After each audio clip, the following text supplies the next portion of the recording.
And my name is Louise. My middle name is Benikoff, which is my birth name, and last name's Johnson. I was born on December 31st, 1957, in Reading, Pennsylvania, an old steel mill town about 45 minutes north of Philadelphia. And I lived there my whole life until I went to college. I went to Penn State. My major was in biology. I'm a Nittany Lion, and I'm very happy with the Eagles win.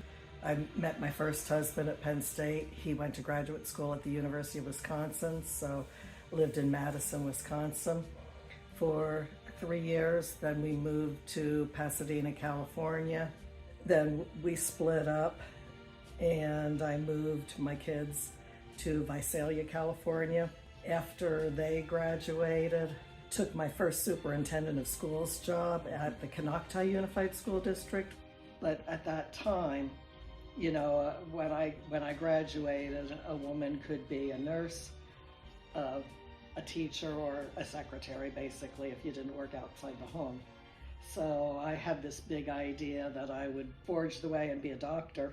Majored in biology, and about a third of the way through realized I really don't like sick people. So I think that might be a bad idea. I didn't realize that I didn't like lab work until I was in college.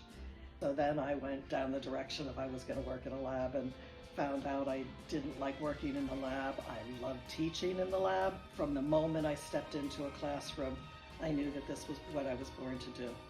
And I was a 34-year educator, loved every bit of it along the way. After I retired, I got myself elected to the Nevada County Board of Education. There was a kid I had in school, Lloyd, and he was troublesome in the classroom, but I never sent him to the office. Our science club was selling donuts at school for a fundraiser, and somebody told me that Lloyd stole a donut.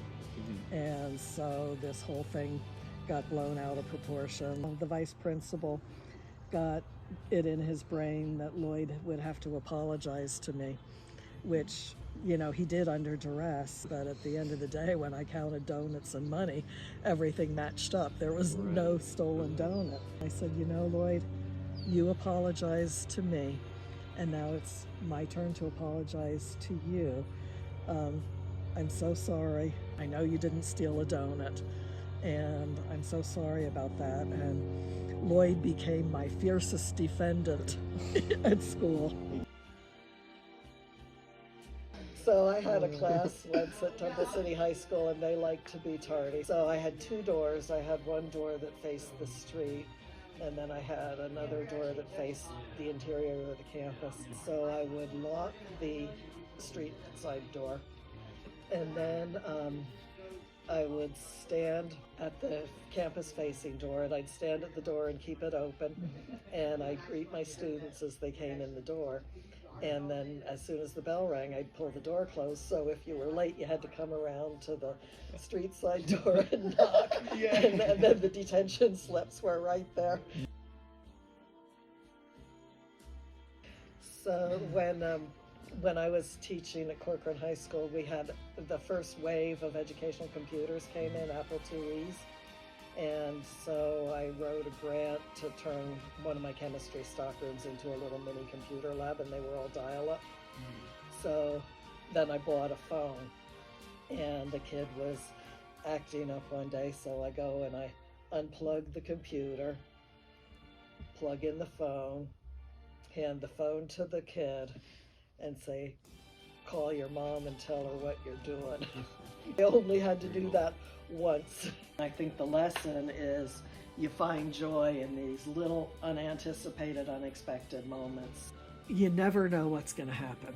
My second husband, it was one of these dark Central Valley foggy days, and he worked in Fresno, and he said to me that morning, he groaned and he says, "Oh, let's not go to work today, let's call in sick." I was assistant superintendent in charge of discipline, and we had had a big fight at the high school, and I had 9 expulsion hearings lined up one after the other all day. And I groaned. I said, no, I have 9 expulsion hearings. I have to go to work. I was in the middle of the first expulsion hearing, and my secretary came in as white as a sheet, and she said, you need to take this phone call. And it was the trauma unit telling me, you got to come now. You know, just like that, our whole life changed. I kissed my husband goodbye, and so you just never know what's going to happen. So you need to do what you do and get out there and do your things.